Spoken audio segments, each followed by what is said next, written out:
Okay guys, start करते हैं। Define antenatal care की क्या है? It provide the antenatal care to pregnant mothers by at least 3 visit. ठीक है, प्रेग्नेंट मदर्स जो भी हैं, जितनी भी हैं, उनको क्या किया जा रहा है गवर्नमेंट की तरफ से?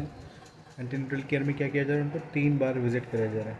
Detection forward detection treatment of the anaemic pregnant mothers. ठीक है, आइडेंटिफाई किया जा रहा है कि मदर को क्या ब्लड की जांच कराया गया, जिससे आइडेंटिफाई किया गया कि एनीमिया तो नहीं है इनको, है ना, ब्लड के डिफिशिएंसी तो नहीं। Not timely detection and referral of high risk of mother care. Time पे अगर इसको आइडेंटिफाई कर लेंगे तो जो रिस्क है एनीमिया का, यानी ब्लड के क्योंकि ब्लड से ही तो सारा कुछ है बॉडी में, तो टाइम पर अगर इसे आइडेंटिफाई करेंगे तो रिस्क फैक्टर है वो क्या होगा? कम हो जाएगा। तो that is part of antenatal care. So next बात करते हैं natal care. What is the natal care? ठीक है, तो नेटल केयर क्या होगा?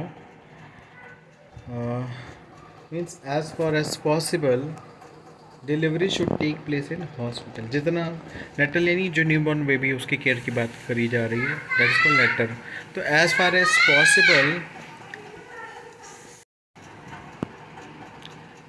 As possible, delivery should take place in a hospital, PSC, sub centre under the supervision of qualified person. ठीक है, तो कोशिश करनी चाहिए जो डिलीवरी है वो कहाँ होनी चाहिए? पीएससी, हॉस्पिटल या ऐसा पर्सन के सुपरविजन जो क्या हो, ऑलरेडी वेल क्वालिफाइड हो। नेक्स्ट बात करते हैं, as far as possibles the domiciliary delivery should be assisted by the NMs. जो जो घर पे जो डिलीवरी है पॉसिबल ये होना चाहिए कि एएनएम के थ्रू होना चाहिए। ठीक है, ट्रेन बर्थ अटेंडेंट होना चाहिए वहाँ पे। Detection and refer to high risk labour cases. घर में डिलीवरी कराना क्या होगा, कभी कभी बहुत ज़्यादा डेंजरस हो सकता है। Now identification of existing dais and organisation dais training. ठीक है, इसलिए आज की डेट जो एएनएम वगैरह है या आशा कार्यकर्ता वगैरह है जो क्या कराते हैं घर पे जो डिलीवरी कराते हैं वो ऑलरेडी वेल ट्रेंड होते हैं। ठीक है, now define national STD control programme. STD क्या होता है गाइस?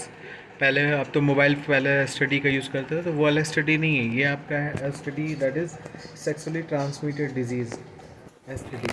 और नेशनल इंट्रोडक्शन के बाद national sexually transmitted disease control programme, that is NSTDSPP।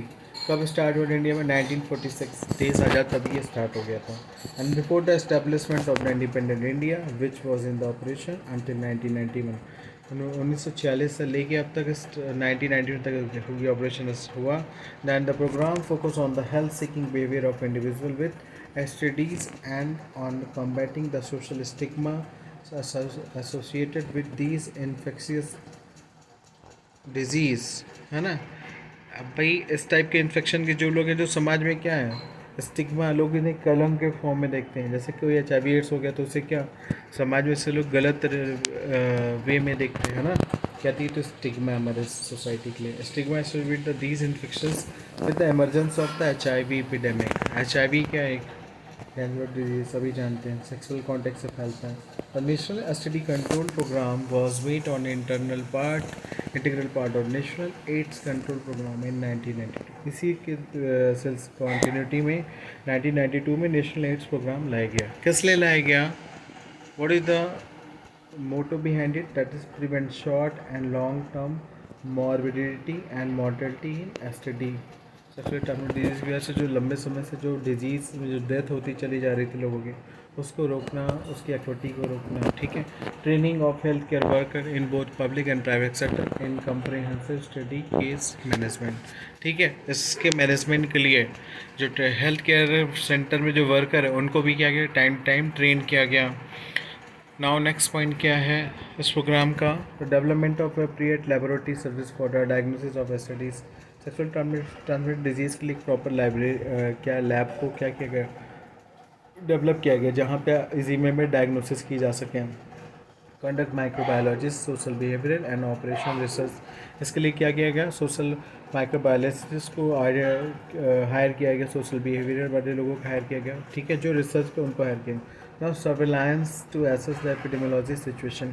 फिर क्या क्या रिसर्च करना शुरू कर दिया गया कि ये डिजीज़ कहाँ तक फैल चुकी है, इसका कॉज क्या है।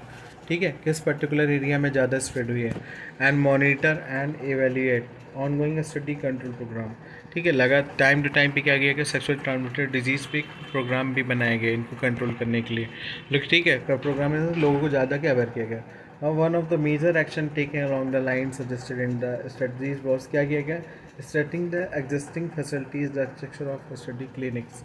ठीक है, नाउ डेज क्या किया गया, सेक्सुअली ट्रांसमिटेड डिजीज़ की स्पेशल क्लिनिक को क्या किया गवर्नमेंट ने अथोराइज कर दिया गया। ठीक है, ताकि इस टाइप के लोग जो HIV एड्स या ऐसी कोई डिजीज़ हुई हो, साइफिलिस वगैरह, तो वो वहाँ जाके अपना इजी वे में क्या ट्रीटमेंट करा सकते हैं बिना पब्लिकली अपने बारे में लोगों को बताए हुए। ठीक है, सो नेक्स्ट बात करते हैं defined anti malaria programmes.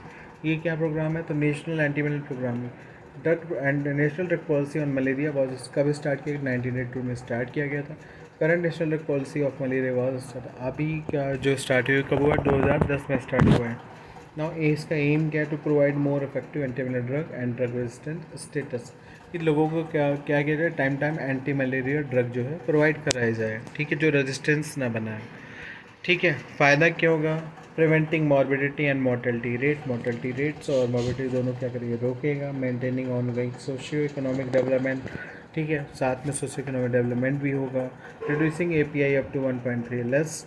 Now mortality reduction up to 50%, यानी जो डेथ की रेशियो वो 50% तक कम हो गया। And reverse and heart incident malaria फिर से होने पर ये भी क्या हुआ, इसको बार रोकने के लिए क्या किया गया, national drug policy of malaria launch किया गया है। कब, 2010 में। 2010 में फिर नई वाली लॉन्च की गई है ना, इससे पहले दूसरी। Now surveillance and case detection, surveillance of fever cases in the community bye detection of active cases bye result of the slide bye multipurpose worker. कई लोगों से इसको क्या किया गया, सर्विलांस के जरिए इसको आइडेंटिफाई किया गया कि भैया आप जाइए उस पर्टिकुलर एरिया में, देखिए कि लोगों को क्या क्या सिम्टम्स है, सर्दी जुकाम बुखार, ठंडे के बुखार हो रहा है, क्या हो रहा है, ये सारे अगर सिम्टम मैच खा रहे हैं तो कितने लोगों को है। ठीक है, फिर कितनों ने चेकअप कराया, कितनों ने डायग्नोसिस कराया।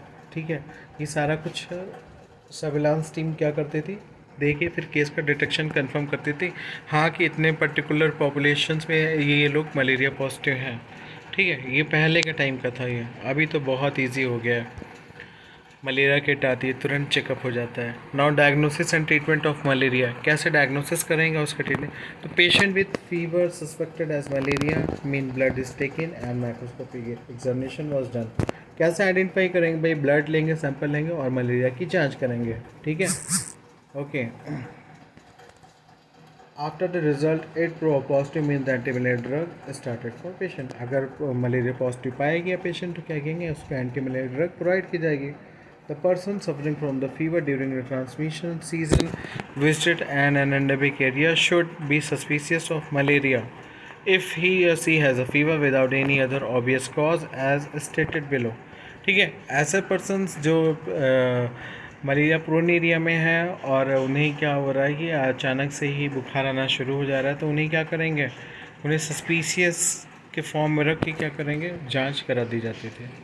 ठीक है, बट अभी क्या है, बहुत एडवांस हो गए हैं हम लोग। ठीक है, फार्मासिस्ट या डॉक्टर जो भी हो, बिना हेल्थ चेकअप के डॉक्टर आगे कोई दवाई नहीं लिखते हैं। बट WHO की जो गाइडलाइंस है कि 3 दिन तक हमें क्या करना चाहिए, सिर्फ पैरासीटामोल देना चाहिए और क्या करना चाहिए, बॉयल वाटर देना चाहिए पेशेंट को। ठीक है, देन आफ्टर अगर नहीं सही हो रहा है तो फिर क्या करना चाहिए, उसकी ब्लड की जांच करा के फिर एंटीबायोटिक, एंटीवायरल, वॉट एवर जैसा भी फीवर है उसके अकॉर्डिंग उसकी ट्रीटमेंट करना चाहिए। Okay, now define national health programmes हैं क्या ये, तो mainly the health programmes for organise to eradicate communicable disease. भाई जितने भी हेल्थ प्रोग्राम्स किस लिए बनाए जाते हैं, ताकि जो कम्युनिकेबल डिजीज वो क्या पूरी तरह से ख़त्म हो जाए, इराडिकेट हो जाए।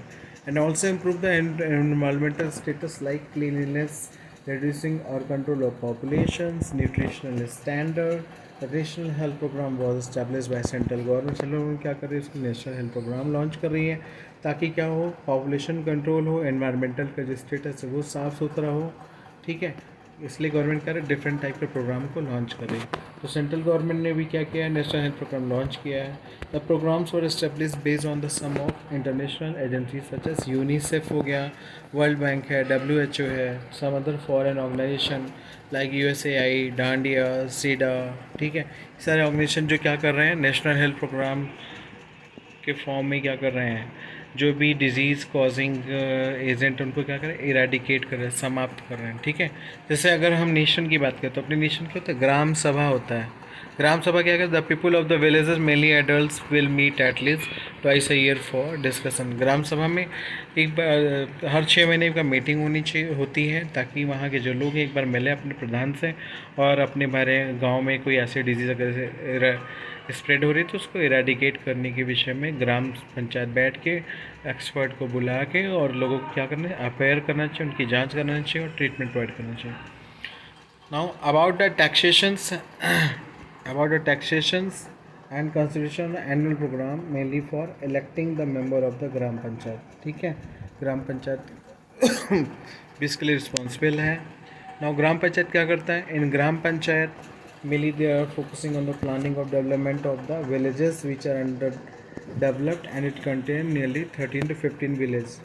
ठीक है, population is 5,000 to 15,000। The working period of the member of panchayat is 3 to 4 year. ठीक है, पंचायत में क्या क्या ऐसे लोग जैसे BDO ब्लॉक डेवलपमेंट ऑफिसर को रखा गया है, वो क्या करता है, वो 13 से 15 विलेज उसके अंडर में कर दिए जाते हैं, जिसकी पॉपुलेशन 5 से 15,000 होती है। और क्या करता है, उनका टाइम पीरियड भी डिसाइड किया, आपको 1 साल के अंदर यहाँ के लोगों की जो भी हेल्थ रिलेटेड इश्यूज़ हैं उसको सॉल्व करना है। ठीक है, जो भी बीमारी या डिजीज़ फैल रही है, जैसे कोरोना वगैरह, ये छिड़काव करना, मलेरिया हो रहा है, चिकनगुनिया हो रहा है। ठीक है, वहाँ पे दवाइयों का वितरण से लेके सारा कुछ ग्राम पंचायत लेवल में BDO ही इसको मैनेज करता है। And after that new members will be selected including the member like president, vice president and panchayat secretary. ये कहाँ पंचायत में इन लोगों को बनाया जाता है इस लेवल पे कैटेगराइज करके, ताकि आप क्या कर रहे हैं भैया, अपने अपने 5-5, 10-10 गांव आप ले लें और उस गांव में जो भी हेल्थ रिलेटेड इश्यूज है उसको आप मैनेज करें। ठीक है, नाउ इन 1957 1957 में क्या हुआ, only the panchayat system is instead in the village for people involvement and build the organisation at the central level.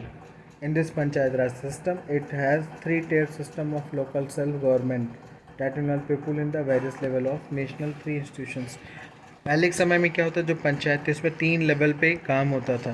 कैसा, एट द विलेज लेवल पे काम होता, पंचायत समिति बनती थी, ब्लॉक लेवल काम करती थी, जिला परिषद किस पे काम करता, वो डिस्ट्रिक्ट लेवल पे काम करता था। ठीक है, okay. Defined health system in India, guys topic याद रखिएगा, एक बार समझ के आप अपनी लैंग्वेज में भी इसको आप डिफाइन कर सकते हैं। Health system in India, India में हेल्थ सिस्टम क्या है, सभी को सभी ने देखा है कोविड टाइम में कैसा हेल्थ सिस्टम था। बट आप सबको इसीलिए फार्मेसी आप लोग क्यों कर रहे हैं, ताकि आप इंडिया के हेल्थ सिस्टम को सुधार सकें। ठीक है, जब भी इसकी बात आएगी तो हम फर्स्ट ऑफ किससे स्टार्ट करेंगे, the union of 29 state and 7 union territories. 29 state है ना अपने इंडिया में, और 7 यूनियन टेरेटरीज हैं। Each state develop its own health care delivery system. सभी स्टेट को क्या करना चाहिए, सभी स्टेट ने क्या कर रखा है, अपना खुद का हेल्थ डिलीवरी सिस्टम डेवलप कर रखा है। According to the WHO, the health system is the total of all the organization, institutions and resources whose primary purpose is to improve health। According to WHO, यानी हर वो संस्था जिसका जो primary purpose क्या है, हेल्थ से रिलेटेड है, क्या कहलाएगा आपका, हेल्थ ऑर्गेनाइजेशन कहलाएगा। Mainly the equity of health system include health programs, medical care providing institution, the health systems is well organized, convenient, economically of good quality to the public. ठीक है, ये यानी स्कूल कॉलेज से कि हर वो चीज़ जो किससे रिलेटेड हो, हेल्थ से रिलेटेड जानकारी दे रहा हो, या कोर्सेज प्रोवाइड करा रहा हो, या लोगों को ट्रेन कर रहा हो, किस में आ जाएगा आपका, हेल्थ ऑर्गेनाइजेशन। जैसे फार्मेसी कॉलेज भी that is a part of health organisation guys, आप सभी भी हेल्थ ऑर्गेनाइजेशन के पार्ट हैं। ओके, तो हेल्थ सिस्टम कंसिडर क्या क्या होगा, हेल्थ सिस्टम में क्या क्या होगा, तो ऑब्वियस है क्या किस पे के लिए काम करेगा, डेवलपिंग न्यू पॉलिसी, नई नई पॉलिसी बनाएगा, इम्प्लीमेंट करेगा, रेगुलेट करेगा। ठीक है, किसको, हेल्थ सर्विसेज को। Now developing the framework of institution to provide health services on the range.